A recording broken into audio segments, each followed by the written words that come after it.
हाँ जी प्यारे बच्चों नमस्कार। तो आज की इस वीडियो में हम क्या करेंगे आपको पता है। तो कक्षा 6 का जो हिंदी का पाठ्य पुस्तक है ना जिसका नाम है गंगा, इसके पहले अध्याय का नाम पता है ना क्या है कि दो बैलों की कथा।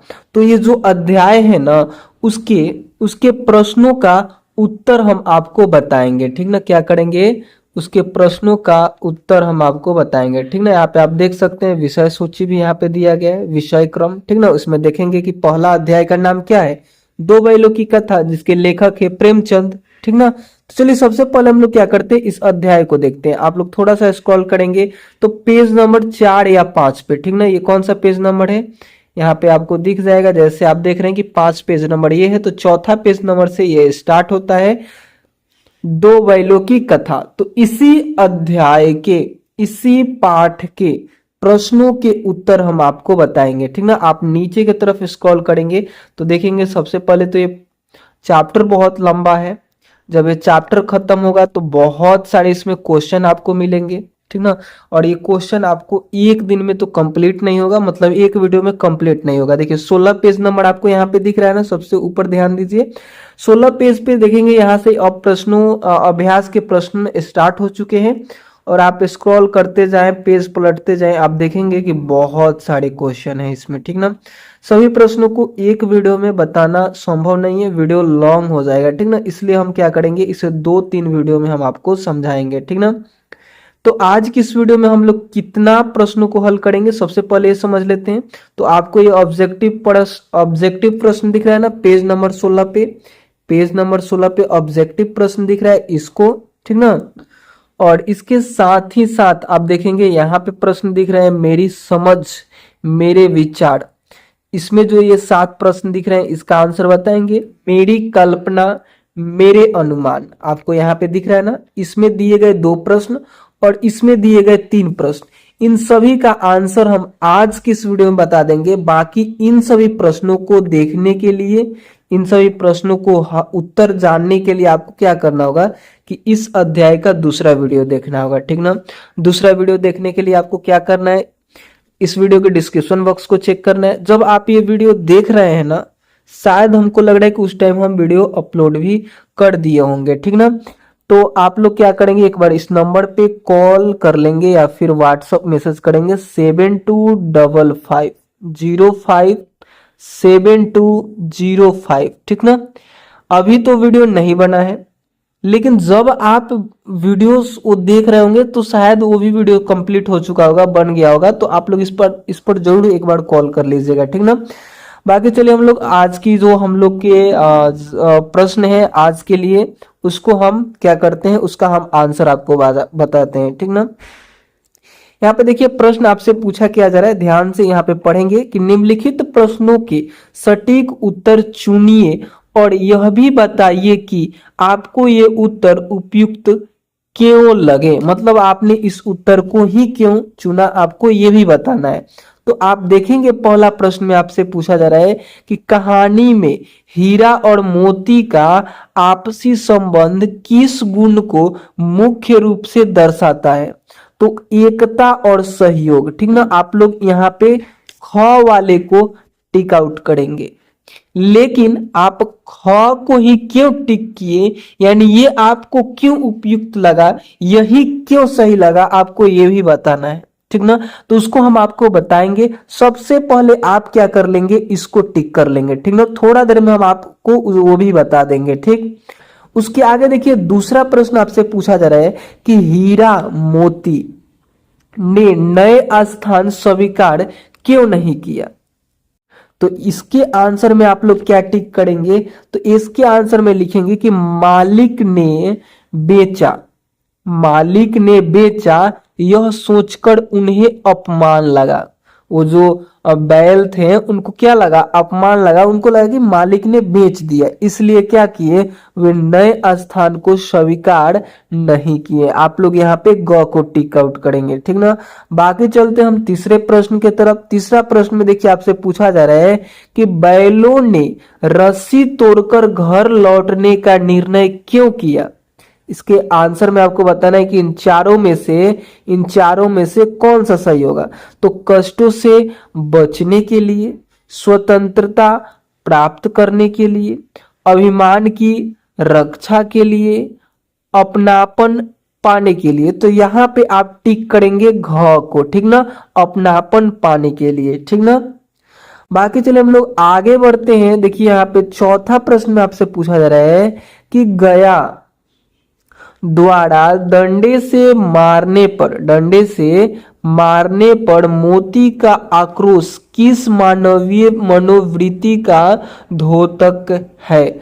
स्वाभिमान का, अहिंसा का, पराधीनता का, अन्याय की रक्षा का। तो इसमें आप लोग सही कीजिएगा स्वाभिमान का, ठीक ना। हम कारण भी बताएंगे, थोड़ा देर और रुक जाइए आप। ये सारे प्रश्नों को हम कंप्लीट कर देते हैं, उसके बाद हम कारण लिख कर लाए हैं आपको, वो भी हम समझा देंगे, ठीक ना। बाकी चलिए पांचवें प्रश्न की तरफ चलते हैं।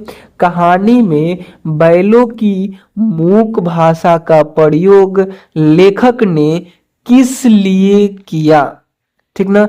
तो यहाँ पे चार ऑप्शन है। कहानी को रोचक बनाने के लिए, मनुष्य जैसी चेतना दिखाने के लिए, ठीक ना। आगे आप देखेंगे दो ऑप्शन आपको यहाँ पे भी आपको दो ऑप्शन क्या हो जाएंगे, दिखाई देंगे, ठीक ना प्यारे बच्चों। कि संवादों को छोटा रखने के लिए, कथा में हास्य उत्पन्न करने के लिए। तो इसका राइट ऑप्शन कौन सा होगा? तो आपने यहाँ पे देखा था ना, ख को आप टिक करेंगे, ठीक ना। इसका सही आंसर क्या हो जाएगा? ख हो जाएगा, ठीक ना। साथ ही साथ टिक करते चलेंगे। चलिए हम छठे प्रश्न की तरफ चलते हैं।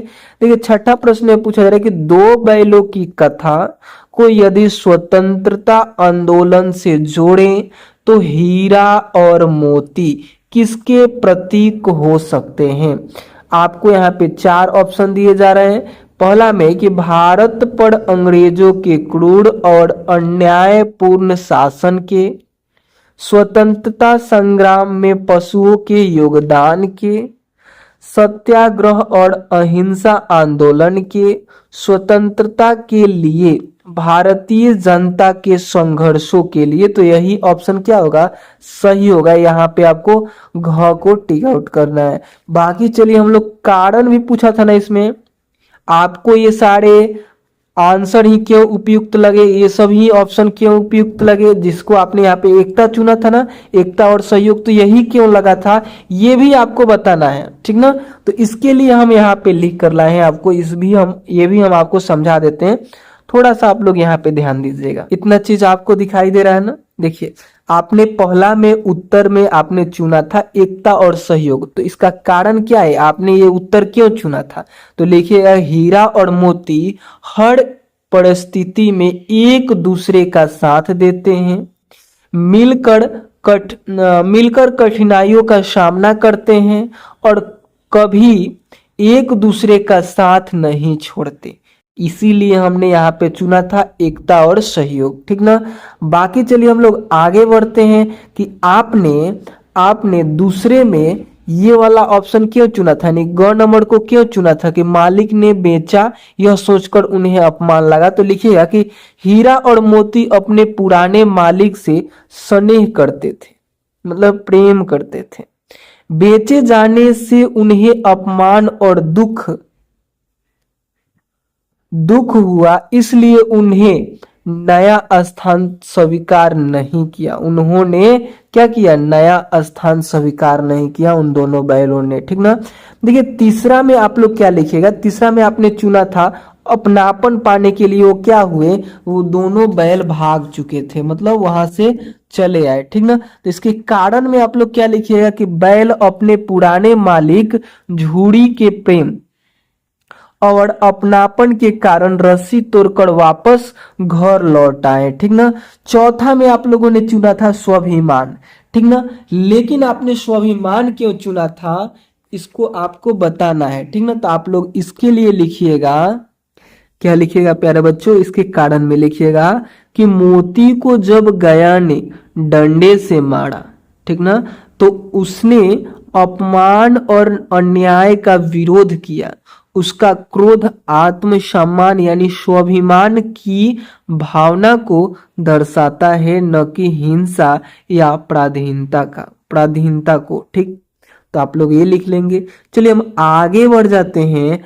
आपसे आपने पांचवे में चुना था कि मनुष्य जैसी चेतना दिखाने के लिए, तो इसका कारण क्या है? तो लिखिएगा कि लेखक ने बैलों की मूक भाषा का प्रयोग यह दिखाने के लिए किया है कि पशु भी मनुष्य की तरह सोचते, समझते और प्रेम, दुख, क्रोध जैसी भावनाएं क्या करते हैं? रखते हैं। इससे पाठक बैलों की भावनाओं को आसानी से समझ पाता है। बाकी चलिए, आपने छठे नंबर में क्या चुना था, आपको याद है ना? आपने छठा में चुना था घ नंबर ऑप्शन को, स्वतंत्रता के लिए भारतीय जनता के संघर्ष के। ठीक ना? तो लिखिएगा हीरा और मोती अन्याय का विरोध मतलब गलत चीजों का विरोध करते हैं और स्वतंत्रता और सम्मान के लिए संघर्ष करते हैं। वे स्वतंत्रता आंदोलन में भारतीय जनता के संघर्षों का प्रतीक माने जा सकते हैं। ठीक ना? तो इस प्रकार से कारण सहित आप 6 प्रश्नों को हल कर लीजिएगा। चलिए अब हम लोग क्या करते हैं, आगे बढ़ते हैं। अब देखिए क्या है ना कि प्रश्नों को पुस्तक में देखेंगे और उत्तर के लिए हम लोग फिर इस पीडीएफ पे आएंगे, फिर स्क्रॉल करेंगे हम लोग नीचे की तरफ। ठीक है? तो सबसे पहले हम लोग क्या करते हैं, पुस्तक पे जाते हैं और प्रश्न को देखते हैं, समझते हैं, उसके बाद आंसर के लिए फिर से हम यहाँ पे आएंगे। ठीक, तो चलिए अब हम लोग क्या करते हैं, आगे बढ़ते हैं। हम लोगों ने यहाँ तक इस छठे प्रश्न तक हल कर लिया ना, इनके उत्तर को हमने जान लिया। चलिए अब हम लोग आगे बढ़ जाते हैं। अगला भाग में आइए, यहाँ पे देखिए लिखा है मेरी समझ मेरे विचार। इसमें पूछा क्या जा रहा है आपसे, इसको पढ़िए। नीचे दिए गए प्रश्नों पर कक्षा में चर्चा कीजिए और उनके उत्तर लिखिए। ठीक ना? देखिए आपसे पहला प्रश्न क्या पूछा जा रहा है, यहाँ पे ध्यान दीजिए। पूछा जा रहा है कि दूसरे दिन गया ने बैलों को हल में जोता, पर इन दोनों ने जैसे पांव न उठाने की कसम खा ली थी। जब बैल नए मालिक के यहाँ गए तो उन्होंने काम करने से इनकार क्यों कर दिया था। ठीक ना? तो इसके आंसर में आप लोग क्या लिखेगा प्यारे बच्चों, चलिए अब हम आपको दिखा देते हैं। ठीक ना? तो इसके आंसर में आप लोग क्या लिखेगा प्यारे बच्चों, यहाँ पे ध्यान दीजिए। लिखिएगा हीरा और मोती ने नए मालिक के यहाँ काम करने से इसलिए इनकार किया क्योंकि वहां उन्हें प्रेम और सम्मान नहीं मिलता था। उनके साथ कठोर व्यवहार किया जाता था तथा उन्हें पर्याप्त चारा भी नहीं दिया जाता था। वे अपने पुराने मालिक झूड़ी के स्नेह और अपनापन को नहीं भूल पाए थे। अन्याय का विरोध करने और अपने स्वाभिमान की रक्षा के लिए उन्होंने हल में पांव उठाने से मना कर दिया। ठीक ना? तो आप लोग ऐसे करके आप लोग क्या कर लेंगे, इसके आंसर को कंप्लीट करेंगे। चलिए अब हम लोग आगे बढ़ते हैं दूसरे प्रश्न की तरफ। ठीक ना? दूसरा प्रश्न पे ध्यान दीजिए, आपसे पूछा क्या जा रहा है।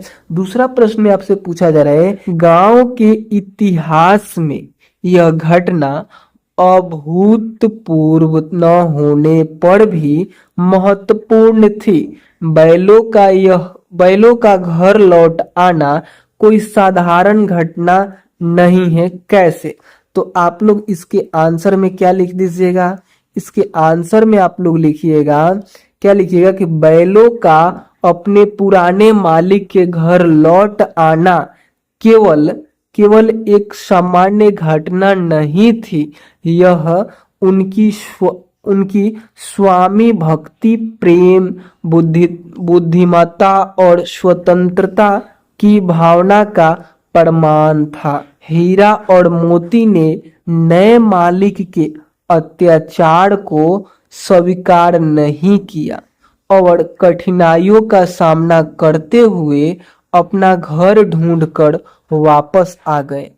इस घटना से यह भी सिद्ध होता है कि पशु भी प्रेम, अपनापन और अच्छे बुरे व्यवहार को समझते हैं। इसीलिए गांव के लोगों के लिए यह एक अभूतपूर्ण और महत्वपूर्ण घटना थी। ठीक ना, इस प्रकार से आप कंप्लीट कर लेंगे ना। अगर आप स्क्रीनशॉट लेना चाहते हैं तो पहले इतना ले लीजिए, फिर इतना ले लीजिए। ठीक ना, पहला प्रश्न के लिए आप लोग क्या करेंगे, इसको फोटो खींचना है तो खींच लीजिए। ठीक, चलिए हम आगे बढ़ते हैं तीसरे प्रश्न की तरफ। तीसरा प्रश्न में आपसे क्या पूछा जा रहा है, यहाँ पे ध्यान दीजिए। तीसरा प्रश्न में पूछा जा रहा है कि मोती ने मूक भाषा में कहा, अब तो नहीं सहा जाता हीरा, कभी कभी संघर्ष करना आवश्यक हो सकता है।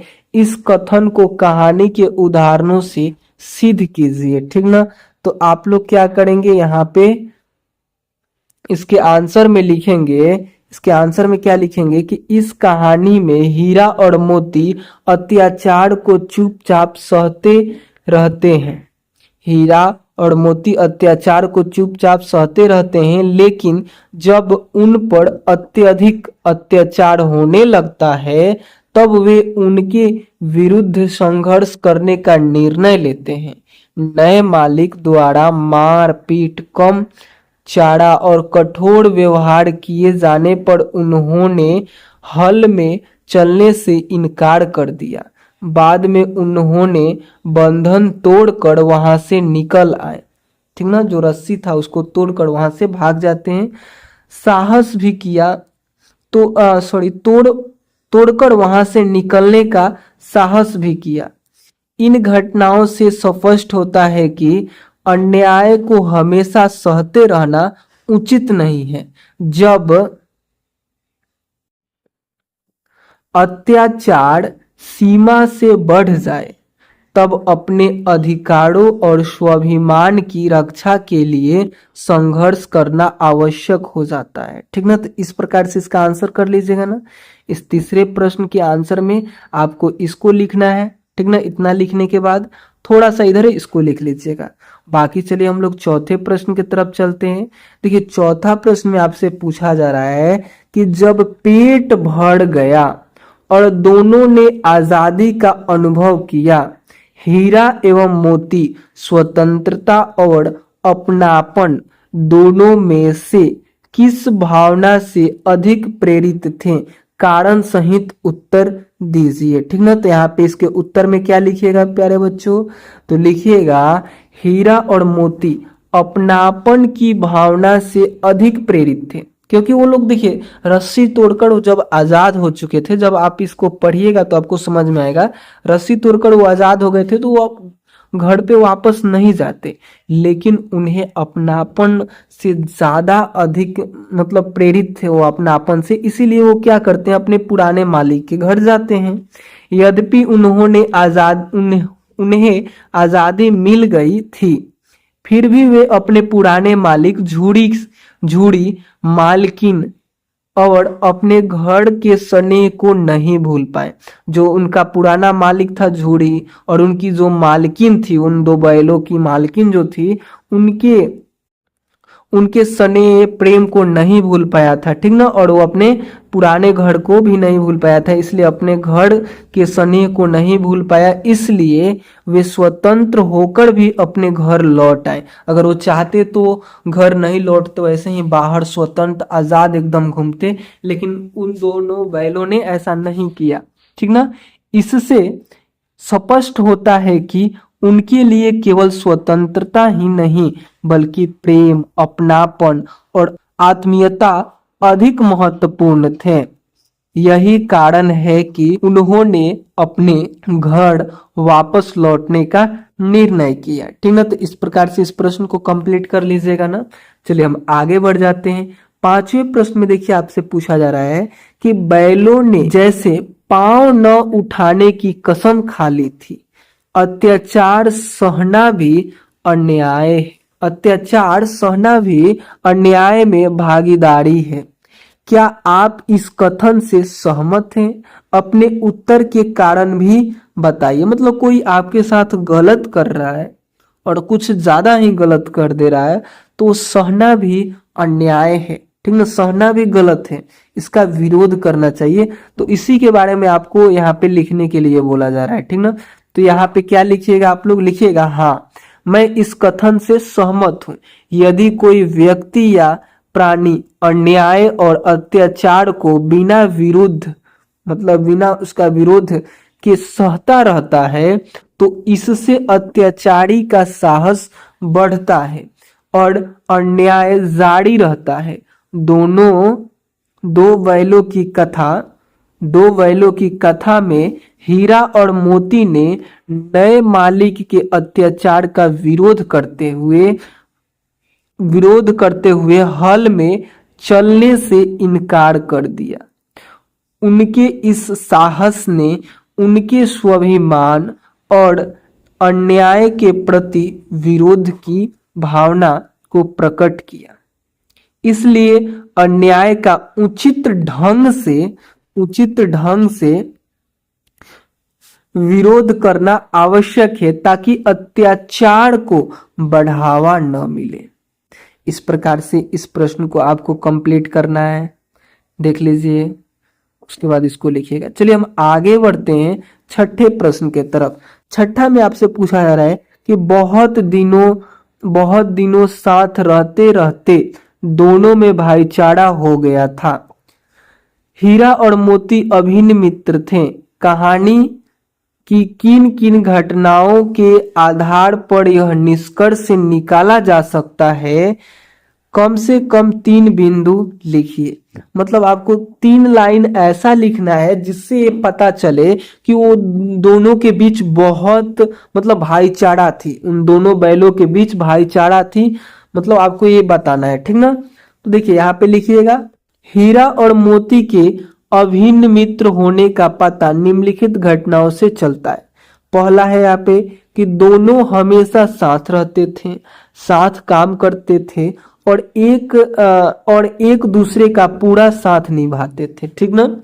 दूसरा आप लोग लिख लीजिएगा कि नए मालिक के अत्याचार का दोनों ने मिलकर विरोध किया और हल में चलने से इनकार कर दिया, ठीक ना। बाकी चलिए हम आगे बढ़ते हैं। 3 बोला था ना हमने, यहाँ पे 4 लिख कर लाया है, ठीक ना। तो इसमें से आपको जो मन करे 3 लिख लेंगे या फिर चारों लिखेंगे तो और अच्छी बात है, क्योंकि कम से कम 3 बिंदु बोला था, आप 4 भी लिख सकते हैं, अधिक से अधिक जितना मन करे उतना लिखिए।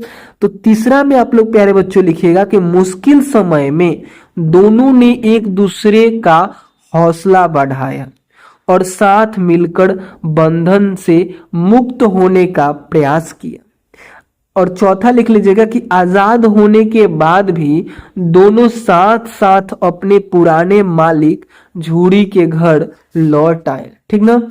और उसके नीचे आप लोग लिख लीजिएगा कि इन घटनाओं से स्पष्ट होता है कि हीरा और मोती सच्चे मित्र थे तथा सुख दुख में हमेशा एक दूसरे का साथ निभाते थे। अगर आप लोग चाहें तो इसको छोड़ भी सकते हैं, अगर चाहें तो लिख भी सकते हैं और छोड़ भी सकते हैं, जो आपका इच्छा हो, मन करे तो लिखिए, नहीं तो छोड़ दीजिए। बाकी उन 3 पंक्तियों को जरूर लिख लीजिएगा। 7वां प्रश्न में देखिए आपसे पूछा जा रहा है कि उसी समय मालकिन ने आकर दोनों के माथे चूम लिए। कहानी में मालकिन और छोटी लड़की दोनों के व्यवहार की तुलना कीजिए, ठीक ना। जो छोटी लड़की थी ना, आप कहानी को पढ़े होंगे तो पता होगा, तो उस छोटी लड़की के व्यवहार के बारे में बताना है और मालकिन के व्यवहार के बारे में बताना है, ठीक ना। तो लिखिए, कहानी में मालकिन और छोटी लड़की दोनों का व्यवहार बैलों के प्रति स्नेहपूर्ण था, परंतु दोनों के स्नेह की अभिव्यक्ति अलग अलग थी। मालकिन ने हीरा और मोती के घर लौट आने पर उनके माथे चूमकर अपना प्रेम, अपनापन और खुशी प्रकट की। दूसरी ओर छोटी लड़की ने बैलों की पीड़ा को समझा और उन पर दया करते हुए उन्हें चोरी छिपे रोटियां खिलाई तथा बंधन से मुक्त होने में सहायता की। इस प्रकार मालकिन का व्यवहार मातृस्नेह मतलब माता की तरह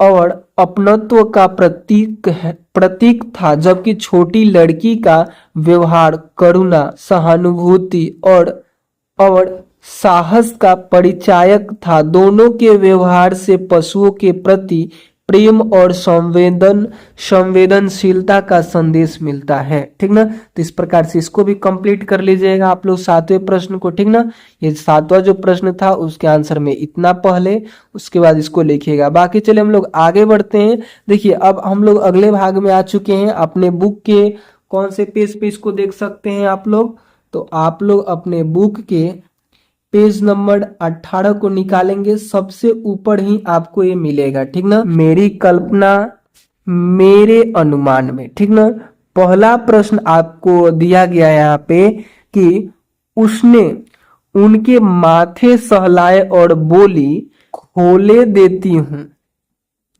चुपके से भाग जाओ। यदि आप वह छोटी लड़की होते तो बैलों की मदद किस प्रकार करते। वो जो छोटी लड़की थी वो क्या करती है कि उसने उनके माथे सहलाए और बोली, मतलब वो दोनों बैलों की माथे सहलाती है और बोलती है खोल देती हूँ, चुपके से भाग जाओ। बैलों से बोलती है। यदि आप उस लड़की के स्थान पे रहते हैं तो आप उसकी मदद कैसे करते हैं, बैलों की मदद आप कैसे करते हैं, आपको ये बताना है। ठीक ना, तो आप ये अपने अनुसार लिख सकते हैं कि आप कैसे करते हैं, या फिर आप लड़की हैं तो आप कैसे करती। ठीक ना, तो यहाँ पे देखिए हम लिख कर लाए हैं कि यदि मैं एक छोटी लड़की होता। ठीक ना, जो लड़का है वो लिखेगा होता, जो लड़की है लिखेगी होती। कि मैं एक छोटी लड़की होती तो सबसे पहले बैलों को भर पेट भोजन और पानी देता या देती। जो लड़की होगी वो लिखेगा, और जो लड़का होगा वो लिखेगा देता, जो लड़की है वो लिखेगी देती। ठीक ना, इन दोनों में से एक ही चीज लिखना है, दोनों को नहीं छाप देना है। ठीक ना, यहाँ पे आप ये दो चीज देख रहे हैं ना, देता देती, इसमें से एक ही लिखना है। उनके घावों की देखभाल करता या करती तथा उनके साथ होने वाले अत्याचार का विरोध करता या करती। यदि संभव होता तो उनके पुराने मालिक झूड़ी को सूचना देकर उन्हें सुरक्षित उनके घर पहुंचाने का प्रयास करती। ठीक ना, इससे बैलों को कष्ट से मुक्त मिलती और वे अपने प्रिय मालिक के पास लौट जाते हैं। ठीक ना, तो इस प्रकार से इसका आंसर कर लीजिएगा। बाकी चलिए हम आगे बढ़ते हैं। देखिए दूसरे प्रश्न में आपसे क्या पूछा जा रहा है। दूसरे प्रश्न में पूछा जा रहा है कि दोनों गधे अभी तक ज्यों के त्यों खड़े थे।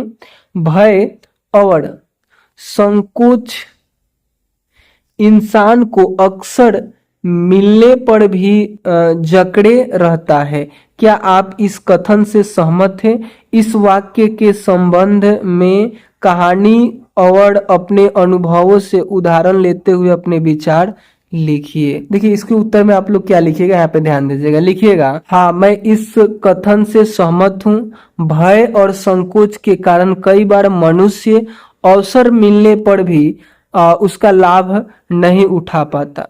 दो बैलों की कथा में गधे खुले होने के बाद भी डर के कारण वहीं खड़े रहे, जबकि हीरा और मोती ने साहस दिखाकर बंधन से मुक्त होने का प्रयास किया। आप लोग इस पाठ को पढ़ेंगे तो आपको पता चलेगा कि वो क्या होता है ना, कि उसमें वो जो इसके नए मालिक था ना, जहाँ पे बांधा था वहां पे बहुत सारे जानवर थे, उसमें दो गधे भी थे।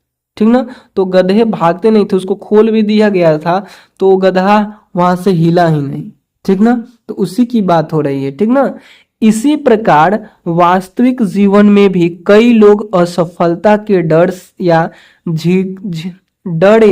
झिझक के कारण अपनी बात नहीं कर पाते या अच्छे अवसर छोड़ देते हैं। इसीलिए भय और संकोच पर विजय पाकर साहस पूर्वक सही निर्णय लेना चाहिए। ठीक ना, बाकी चले हम लोग आगे बढ़ते हैं। देखिए अब हम लोग क्या करते हैं ना, फिर से हमको बुक पे जाना होगा अगले प्रश्न के लिए। ठीक ना, तो हम क्या करते हैं, बुक पे चलते हैं और अगला प्रश्न को पढ़ते हैं, समझते हैं, उसके बाद फिर हम लोग यहाँ पे आएंगे। ठीक, आप लोग पेज नंबर कितना को निकाल लेंगे, तो पेज नंबर आप लोग यहाँ पे निकाल सकते हैं 18 पेज नंबर ही आपको निकालना होगा। ठीक ना, यहाँ पे आप देखेंगे कि तीन प्रश्न आपको इस वाले भाग में दिखेंगे। इन तीनों का उत्तर हम आज बता देंगे। ठीक ना, इस वाले भाग में 3 प्रश्न आपको दिख रहे हैं। देखिए पहला प्रश्न में आपसे क्या पूछा जा रहा है, दोस्तों ने घनिष्ठता होते ही धौल धप्पा होने लगता है। दोस्तों में घनिष्ठता होते ही धौल धप्पा होने लगता है। इसके बिना दोस्ती कुछ फुसफुसी, कुछ हल्की सी रहती है, जिस पर ज्यादा विश्वास नहीं किया जा सकता। क्या आप इस बात से सहमत हैं? आपको ऐसा क्यों लगता है? अपने अनुभव के आधार पर बताइए। ठीक ना, तो इसके उत्तर में आप लोग क्या लिखिएगा प्यारे बच्चों? तो चलिए हम आपको बता देते हैं। क्या लिखिएगा? आप लोग लिखिएगा, हाँ मैं इस बात से आंशिक रूप से सहमत हूँ। सच्चे मित्र के बीच हंसी मजाक और हल्की फुल्की नोक झोंक होना स्वाभाविक है। इससे मित्रता में अपनापन और विश्वास बढ़ता है, लेकिन यह मजाक हमेशा मर्यादा में होनी चाहिए और किसी की भावनाओं को ठेस नहीं पहुंचनी चाहिए। मेरे अनुभव से भी अच्छे मित्र एक दूसरे से खुलकर बात करते हैं, मजाक करते हैं और कठिन समय में एक दूसरे का साथ निभाते हैं। यही सच्ची मित्रता की पहचान है। ठीक ना, तो ये आप लोग क्या करेंगे, इसके आंसर में लिख लेंगे। बाकी चलिए हम लोग आगे बढ़ते हैं। आप लोग दूसरे प्रश्न को अपने बुक में देख लीजिएगा, हम एक बार पढ़ देते हैं, आप लोग ये अपने बुक में देख लीजिएगा। ठीक ना, या फिर चलिए हम बुक पे ही चलते हैं। देखिए यहाँ पे ध्यान दीजिए, आप अपने बुक में ध्यान दे सकते हैं या फिर यहाँ पे भी आपको दिख रहा होगा। दूसरा प्रश्न में आपसे पूछा क्या जा रहा है कि हीरा ने तिरस्कार किया, गिरे हुए बैरी पर सींग न चलाना चाहिए, यह सब ढोंग है। बैरी को ऐसा मारना चाहिए कि फिर न उठे। आपका इस संबंध में क्या विचार है? आप किसके साथ है, हीरा के या मोती के या दोनों के? क्यों? आपको ये भी बताना है। ठीक ना, देखिए यहाँ पे क्या है ना कि जो है कि हीरा बोलता है, हीरा तिरस्कार किया कि गिरे हुए बैरी पर सींग नहीं मारना चाहिए। तो मोती बोलता है कि यह सब ढोंग है, बैरी को ऐसा मारना चाहिए कि फिर न उठे। ठीक ना, क्या बोलता है मोती कि ये जो है ये ढोंग कर रहा है, इसको ऐसा मारना चाहिए कि फिर ये ना उठे। ठीक ना, तो इस पे आपकी क्या राय है? आप किसके साथ है, हीरा के साथ है या फिर मोती के साथ है या फिर दोनों के साथ है, और क्यों है, आपको ये भी बताना है। ठीक ना, तो देखिए इसके आंसर में आप लोग क्या लिखिएगा, यहाँ पे ध्यान दीजिए। देखिए लिखिएगा, मैं हीरा के विचार से अधिक सहमत हूं। मेरा मानना है कि शत्रु का सामना साहस पूर्वक करना चाहिए, लेकिन जब वह पराजित हो जाए तब उस पर अत्याचार करना उचित नहीं है। गिरे हुए शत्रु पर दया और क्षमा दिखाना ही सच्ची वीरता और मानवता का परिचय है। यदि कोई बार बार अन्याय करे तो उसका उचित प्रतिरोध अवश्य करना चाहिए, परंतु बदले की भावना से उसे इतना नुकसान पहुंचाना कि वह फिर उठ न सके उचित नहीं है। इसीलिए मैं हीरा के विचारों को अधिक उचित मानता हूं। ठीक ना, ये मेरा विचार है, मतलब हमने इसको इस प्रकार से लिखा। अगर आप लोग इसको दूसरे तरीका से भी लिखते हैं तो गलत नहीं होगा। ठीक ना, आप किसके साथ हैं, हीरा के या फिर मोती के या फिर दोनों के? तो हम यहाँ पे किसके साथ है, तो हम हीरा के साथ है, इसलिए हमने ऐसे लिखा। ठीक ना, बाकी वहां पे आपसे प्रश्न में पूछा भी था कि आप जिसके विचार को से सहमत है उसके बारे में आप बताइए। ठीक ना, हीरा के यहाँ पे क्या आपसे पूछा गया था, आप हीरा के या मोती के किसके विचार, आप इस संबंध में क्या विचार है, आपका इस संबंध में क्या विचार है, आप किसके साथ है, हीरा के या फिर मोती के? तो आप समझ रहे हैं किस प्रकार से आपको लिखना है। बाकी हमने लिखवा दिया है। चलिए हम आगे बढ़ते हैं। तीसरा प्रश्न में देखिए आपसे पूछा क्या जा रहा है, यहाँ पे ध्यान दीजिए। पूछा जा रहा है कि हम और तुम इतने दिनों एक साथ रहे, आज तुम विपत्ति में पड़ गए तो मैं तुम्हें छोड़कर अलग हो जाऊं। क्या कभी आपने किसी विपत्ति या चुनौती का सामना अपने किसी मित्र या परिजन के साथ मिलकर किया है? उस घटना के विषय में बताइए। मतलब किसी घटना में आप अपने मित्र के साथ या फिर परिजन मतलब परिवार के साथ मिलकर उसका सामना किए हैं। मतलब कि किसी के घर कुछ दुख है, मतलब कोई प्रॉब्लम है, तो साथ में मिलकर उसको सॉल्व किए हैं, आपसे यही पूछा जा रहा है, ठीक ना। तो इसको भी हम लिख कर लाए हैं, चलिए हम आपको समझा देते हैं। ठीक, देखिए इसके आंसर में आप लोग क्या लिखिएगा, लिखिएगा हाँ, मैंने भी एक बार अपने मित्र के साथ एक कठिन परिस्थिति का सामना किया है। परीक्षा के समय मेरे मित्र बीमार पड़ गया था। परीक्षा के समय मेरा मित्र बीमार पड़ गया था। मैंने उसकी पढ़ाई में सहायता की, अपने नोट्स दिए और उसे पढ़ाया। हमने मिलकर तैयारी की जिससे वह परीक्षा में अच्छे अंक से उत्तीर्ण हो गया। इस अनुभव से मुझे यह सीख मिली कि सच्चा मित्र वही होता है जो कठिन समय में भी अपने साथी का साथ न छोड़े और हर परिस्थिति में उसकी सहायता करे। ठीक ना, आप लोग इसको लिख सकते हैं, या फिर एक और हम लिख कर लाए हैं, इसको भी आप लोग क्या कर सकते हैं कि इसको भी आप लोग लिख सकते हैं। ठीक ना, हमने क्या लिख कर लाया है दूसरा कि हाँ, एक बार मेरे परिवार में, परिजन के लिए भी पूछा था ना, तो आप मतलब दोनों में से किसी एक को लिखना है। ऊपर वाला लिख लिए होंगे तो इसको छोड़ सकते हैं, अगर ऊपर वाला नहीं लिखे होंगे तो ये लिख सकते हैं। दोनों में से जो अच्छा लगे उसको लिख लीजिएगा। लिखिएगा कि हाँ, एक बार मेरे परिवार में एक सदस्य की तबीयत अचानक खराब हो गई थी।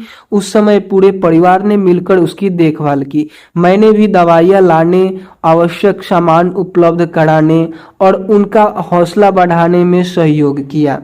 सभी के सहयोग और एकजुटता से कठिन समय का सामना करना आसान हो गया।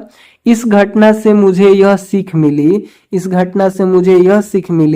कि विपत्ति के समय अपने मित्रों और परिवार का साथ कभी नहीं छोड़ना चाहिए। विपत्ति के समय अपने मित्रों और परिवार का साथ कभी नहीं छोड़नी चाहिए, बल्कि मिलकर हर कठिनाई का सामना करना चाहिए। ठीक ना प्यारे बच्चों, तो इस प्रकार से हमने जितना भी बोला था ना कि आपको हम क्या करेंगे कि मेरे अनुमान, हमने आपसे बोला था कि यहाँ तक के प्रश्नों को हम इस वीडियो में बताएंगे। यहाँ तक जो 3 प्रश्न दिए थे इस वीडियो में बताएंगे।